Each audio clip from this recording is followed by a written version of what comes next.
हाय नमस्कार सगळ्या भावा बहिणींना. एका भावा बहिणींना आता जेवण झालं. आज सोमवार आमचा तालुक्याचा बाजार नवऱ्याला दिला लावून तालुक्याला पार्सल पाठवायला कुरिअरची. चल म्हणत होता मला पण मी काय गेले नाही. म्हणलं जा तुमचं तुम्हीच. ते आम्ही दोघं एकात असलो ना की भांडण होतं त्याच्यामुळं म्हणलं तुम्हीच जा मला काय नाही यायचं. आणि नवऱ्याचं गुरळ आता तुम्ही तर बघताय चालूच असतं या. आणि बरेच माझं पण सांगा ही करणार आहे तिथं की म्हणजे मी नवऱ्याला त्रास देते. तर भाऊ बहिणीनं आता हा मी बरेच वेळा सांगितलेलं आहे की नवरा माझा काम करतो, पण काम म्हणजे 4 पैशाचं करावं जी करून परपंच चालल असं असं माझं म्हणणं आहे. आता हो का, काम करायला सगळीच करतात, पण 4 पैशाची गरज असते आपल्याला घरात, बरोबर का नाही. मग ही जर सांगायला गेलं की नवऱ्याला इथून राग आणि विषय म्हणजे तुम्हाला सांगते, नवऱ्याला थोडेसे 4 काही गोष्टी जर समजून सांगायला गेलं ना तर ती मला वासकुनी धावून मोकळा होणार नवरा. त्याच्यामुळं मी बोलती नाही असं नाही. मला लय राग येतो. मला वाटतं की ह्यांच्या हिताचं जर आपण 4 गोष्टी सांगितल्या तर हे नवरा ऐकत का नाही. त्याच्यामुळं हो का त्यांचं माझं काही जमत नाही, म्हणून मी आज काय तालुक्याला गेलीच नाही. जा म्हणलं तुमचं तुम्ही, मला काय यायचं नाही. आता बाजारला पैसे फिशे दिलं आणि लावलं. इथं घरातलं हँडल करू माझे नाकात नळ आणलं, वैताग आला मला. आणि नवऱ्याचं कसं आहे की त्याला वाटतं की मी लय काम करतो आणि मी काम केलेलं हिला दिसत नाही, म्हणजे मला दिसत नाही काम केलेलं. आता मी म्हणलंय का मी काम करत नाही, काम करतो पण 4 पैशाचं नाही, बिगर ह्याचं काम, बिगर पैशाचं काम. मग आता तुम्ही सांगा काय करायचं. मग मला वैताग येत नसेल का सगळ्या घर परपंच चालवायचा म्हणल्यावर मला वैताग येत नसेल का? सगळं कुणा लेकरांना काय हाय काय नाही, घरात काय हाय काय नाही बघावं तर मलाच लागतंय ना. त्याच्यामुळं मला वैताग आल्यावर मग मी करते बडबड.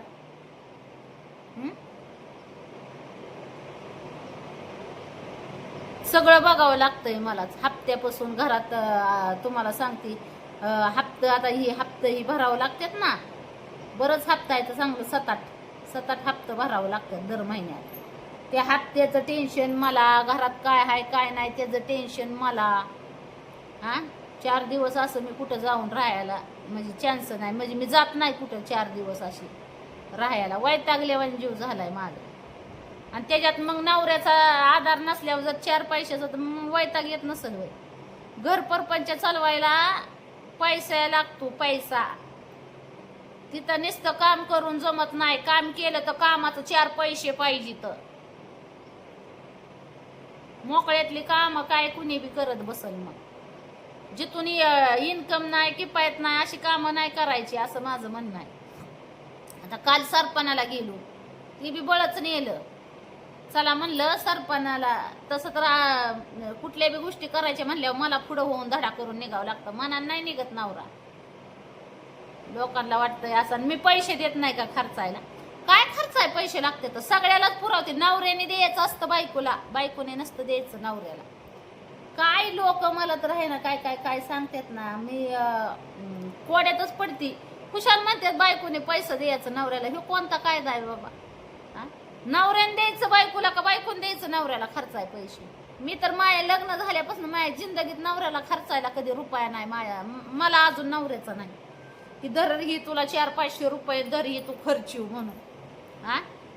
आला दिवस आम्हाला सारखाच आहे. कोणाला सांगायचं? असू दे त्या नवऱ्याचं गुराळ गाव गाव गाव गाव मलाच वैतागल्यावान झालं या जीव.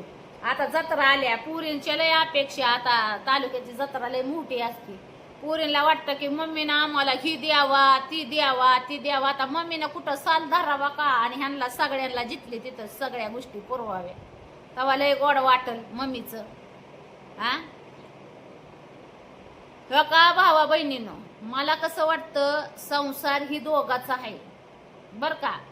आणि नवऱ्याने बायकोला समजून घेतलं पाहिजे आणि बायकोनं नवऱ्याला घेतलं पाहिजे. आणि ही तवा शक्य होतं जेव्हा दोघं पण कष्ट करून संसाराला हातभार लावत असतात. एकच माणूस जर करत असलं ना, जर मी नवऱ्यावर सगळा भार टाकून दिला आणि जर त्याला त्रास पडल्यावर तो नाही का बडबड करायचा? हा, जर सगळ्या गोष्टीचा जर त्याला त्रास पडला तर त्याला नाही त्रास व्हायचा आणि लागायचा. पण ती आहे ना, आता मी नवऱ्याचा जरा थोडाफार विचार करते, तसा तो कधी बायकोचा विचार करत नाही. असा प्रॉब्लेम ह्यो आहे. मला कसं वाटतं की बाबा मी जशी नवऱ्याचा विचार करते का नाही, की मला कसं वाटतं की नवरा एकटा कष्ट करणार, आपल्याला कष्टाशिवाय पर्याय नाही. एकटा माणूस करून करून संसारासाठी काय करणार आहे बाबा? आपला बी थोडा हातभार लागला तर संसार असा सुरळीत चालेल, एकट्या माणसाला त्रास पडणार नाही. असं नवऱ्याला का वाटत नाही? वाटायला पाहिजे ना की बाबा आपली बायको एकटी करतीया, सगळं हांडेल. लेकरा बाळांच्या शिक्षणापासून, खाण्यापिण्यापासून, गाडीच्या पेट्रोलापासून, बाजार हाट, पुरींच्या शिक्षणापासून बायको एकटी करते. मग आपण बी थोडंफार काहीतरी योगदान केलं पाहिजे का नाही? का जगाचा परपंच आहे का? आपलाच परपंच आहे ना. मोठ्या मोठ्या बाता मारून परपंच होत नसतो. परपंच करायला हातपाय हलवावं लागते. ही कुठवर सांगायचं मी? आता बछडा असला, नवीन लग्न झालेला असल्यावर ठीक आहे बाबा, नवीन लग्न झालेल्याला कळत नाही. हा, नवीन लग्न झाल्यावर जरा थोडस मार्गदर्शन लागतं शहाण्या सुरत्या माणसाचं. आता माझ्या जिंदगीत तर मला शहाण्या सुरत्या माणसाचं तर मार्गदर्शन भेटलंच नाही भावा बहिणींनो.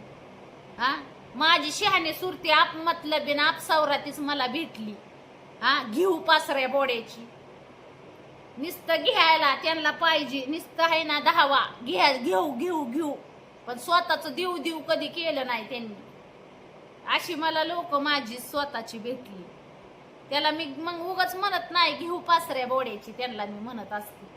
हा, मग निदान नवरा आहे बाबा, नवऱ्याचं आता बाकीचं तर कुणावर मी नाही ही करू शकत, हातपाय मोडू शकत. पण एकमेव म्हणजे नवरा आहे. नवऱ्याशिवाय मी माझं सुख दुःख असं माझी, जरी मला काय कमी जास्त असं त्रास वाटला कुठल्या गोष्टीचा तर मी नवऱ्याबरोबरच बोलणार ना, तर जगाबरोबर बोलणार आहे. की बाबा शेजारच्याला म्हणणार हवे जाऊन माझ्या घरातलं असं असं होतंय आणि द्या बरं तुम्ही 10-5, असं शेजाऱ्याला म्हणणार का मी जाऊन? माझ्या घरातल्याच माणसाला म्हणणार ना बाबा कामधंदा कर, 4 पैसे येतील, लेकरा बाळांचं शिक्षण हाय, खाणं पिणं हाय, काय म्हणून लागत नाही परपंचाला सगळ्या गोष्टी. काम नाही केलं म्हणून आपलं पोट बंद राहत नाही, किंवा घरात काही गरजेच्या गोष्टी आणायच्या त्या बंद राहत नाही, त्या आणाव्याच लागते. त्या असं कवर समजून सांगायचं. हा, आता काय लोकांना वाटतंय की नाटक करते. आता काल मला कमेंट आल्या, संपलं बया एकदाच नाटक. अगं बयांनो, नाटक असू नाही तर सिरियस असू, तुम्हाला कशाला एवढं टेन्शन होऊ देता ग? हा, ती एक निराली नावाचं तर निराण आहे भावा बहिणीनो. आता काय त्या निर्णाला बोलू बाया मी? हा, बोलाय गेल्या माझं तोंड लय खवूट आहे बघा. त्या निराली नावाचं निराण तपलं देताय सोडून आणि जगाचंच बघताय डुकून. मी नाही त्यातली कडेला वाचली यार तरा. आणि कुऱ्हाड, आता काल नवऱ्याला कुऱ्हाड लागली माझ्या. आता सरपणाला गेल्या त्याच्या पायाला नवऱ्याच्या कुऱ्हाड लागली. तर मी काल व्हिडिओ मध्ये म्हणलं ना कुऱ्हाड लागली नवऱ्याला. तर आता म्हणती फाकूनच दाखव, कुऱ्हाड कुठं लागली तीच दाखव म्हणती. या बघायचंय, खोटं बोलते. अगं पानसाटे, माझं तोंड नाही चांगलं. कुऱ्हाड लागली, लागलीच. आता तुला सगळं जर वासून दावायचं म्हणलं तर तू कोण? हा, जर मी दावलं तर तू पैसे पाठवणार का त्याला दवा उपचार करायला? हा, पाठवत असली तर लगेच दावते मी. निराली नावाच्या निर्णा, तू जर पैसे पाठवत असेल ना तर लगेच दाखवती वासून तुला कुठं कुठं त्याला काय काय लागलंय ती. उगाच पंचाटपणा करत असतीस बघ कमेंट मध्ये येऊन. काय तर भाऊ बहिणीनं एक दिवस आहे ना हो का टुपलंय पिटती. त्या वैशाली कुंभार नावाची बी सदाफळी हो का. माझं तोंड आता सोमवारचं, आज देवा धर्माचा माझ्या महादेवाचा वार आहे. आणि तुम्हाला सांगते, मला वाईट वक्त बोलायला ह्या बाया मजबूर करते. महाग बहिणीचं ह्याचा विषय नव्हता वय चालला, काय म्हणतात तिचं लग्नाचं नव्हतं मी बोलली वय. हा, तर आता त्या बहिणीचं बी कौतिक तुम्हाला सांगते. महाग लग्नाचं बोलली होती मी तिच्या. तर ती काय म्हणी, ती फळकुटे कुंभार, वैशाली कुंभार नावाची, म्हणते की ही आणि हिचा नवरा तर हिंडत्यात आणि ती पुणे बळच सांगते की मी हिला स्थळ बघितली. अगं फळकुटे वैशाली कुंभार नावाची, मी स्थळ बघितलं म्हणूनच सांगितलं ना, स्थळ बघितलं. हा, तिचा नवरा 4 दिवस येतो, हजा मजा करतो, परत त्याच्या मार्गाने जातो. त्याला आता मी काय करणार? आणि तिला बी पानसाटपणेला आहे ना, तिला बी पानसाटेला आहे ना, ती गोड लागतंय. 4 दिवस यायचा, 4 दिवस राहायचा आणि परत जायचा. आता त्याला बी बंधन नको आणि हिला बी बंधन नको, अशी गंमत झाली ना. मग आता मी तरी काय करणार? आता माझ्या पद्धतीनं, माझ्या ह्यानी मी बहिणीसाठी जेवढा प्रयत्न करायचा तेवढा करायला बघते. मला वाटतंय की बाबा तिचा कुठं नाही कुठं संसार बसल, 1-2 लेकरू बाळ झालं तर तिचं मन रमल. एकदा संसाराला लागली तर भटक्यावानी इकडे तिकडे हिंडायची नाही, असं मला वाटतं. हा, मग आता तुम्ही सांगा, जर तिला एवढा जर मी विचार करते म्हणजे काहीतरी तिचं भलं वाकडं बघूनच करत असेल ना. पण तिचं मन नाही थिरी, त्याला मी तरी काय करणार? हा, आला 4 दिवस मजा मारली, तिच्या नवऱ्याने गेला निघून. आता त्यात माझा काय दोष? आता त्यात मी तिला ही बघितलं, स्थळ बघितले, त्यात माझी चुकी झाली का? हा, पण आता तिला लगीन करायचं का नाही करायचं ते तिने ठरवायचं. का 4 दिवस मजा करायची आणि ज्या वेळेस आपल्याला माणसांची गरज असेल तेव्हा ह्याच्या त्याच्या जीवावर बसायचं, तिने ठरवायचं ना. मी काय त्याला करू शकते? काहीच नाही करू शकत. बरोबर का नाही भाऊ बहिणीनं? मी तिचा पुढच्या जीवनाचा विचार करते, ती तात्पुरता तिच्या पायापुरता विचार करते. मग आता तुम्ही सांगा, बहीण तिच्या पुढच्या भविष्याचा विचार करते आणि ती फक्त तात्पुरता ते आपल्या पायापुरता विचार करते. त्यात माझी काय चूक? सांगा, माझी काय चूक? आता नवऱ्याला तिनं 6-7 महिना आई गेल्यापासून 2-3 महिने तिच्या सासरमध्ये राहिली, तेव्हापासून तिकडं माहेरातच आहे. तुम्ही जर बघताय व्हिडिओ बी काही नाही. ती कसं झालंय, पायापुरता विचार करते. ती पुढचा विचार करत नाही. तर जो माणूस पुढचा विचार करल ना, तो थोडाफार जीवनात मी म्हणते काहीतरी मिळवण्याचा प्रयत्न करतो. जो माणूस पायापुरता आज खाल्लं उद्या भेटू नाही तर नाही भेटू असा विचार करणाराची जिंदगी नसती. मी तुम्हाला 100 वेळा सांगितलंय, मी तिच्या भविष्याचा पहिल्यापासून विचार करते की बाबा तिचं भविष्य कुठं नाही कुठं चांगलं घडावं, हे करावं. आणि तिला विचारा ना, माझं खोटं वाटत असलं तर तिला विचारा, मी तिच्यासाठी थळ बघितली का नाही बघितली, किती वेळा तिला फोन केलं ती बी विचारा.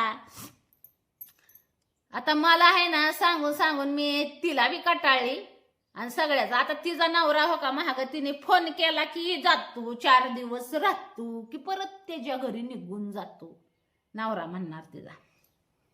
मग आता 4 दिवसाची मजा चालती त्यांची, त्याला मी तरी काय करू सांगा? 4 दिवसाच्या मजेला आणि जिंदगीभरच्या सुखाला लय फरक पडतो. म्हणजे जमीन आसमानचा फरक आहे. बरोबर का नाही भाऊ बहिणीनं? ह्यात काय माझं चुकीचं वाटलं तरी सांगा तुम्ही. कारण की मी कटाळी आता सगळ्याला सांगू नवऱ्याला 4-2 गोष्टी भल्याच्या सांगायला गेलं की तो बी टांगाय नेतोय. बहिणीला 4 गोष्टी जर तिच्या हितागुजाच्या सांगायला गेले की ती बी टांगाय नेते. मग आता सांगायचं कोणाला? हा, मग त्याच्यामुळं हो का मी वैतागली ह्यांच्या पुढं. आणि ह्यांना काय झालं की